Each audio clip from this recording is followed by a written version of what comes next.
দিয়ে দাঁড়া একটু মন করে নি আমি। তারপর ওই যে রানীটা বললো যে ও ডাইনিটি আসলে ওটা একটা ভয়ঙ্কর ডাইনি। হ্যাঁ, ও চলে গেল ওই ডাইনির বাড়ি, বললো যে চকলেট খাওয়াবো। ডাইনিটা বললো একটু দুধ খাইয়ে বললো যে এবারে তুমি নয় বাড়ি চলে যাও। দিয়ে বাড়ি যেতে যেতে গেট বন্ধ করে দিয়েছে। আচ্ছা, দিয়ে মেয়েটা বেরোতে পারছে না। আর ওর একটা দাদাও ছিল, তার নাম হলো হ্যান্সেল। আচ্ছা,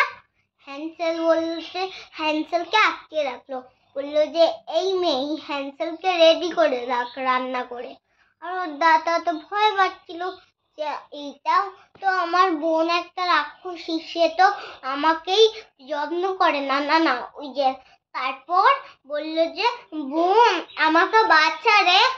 তারপর বললো যে গরম জল ফুটা, আর বললো যে এই গরম হয়েছে। ডাইনিটা বললো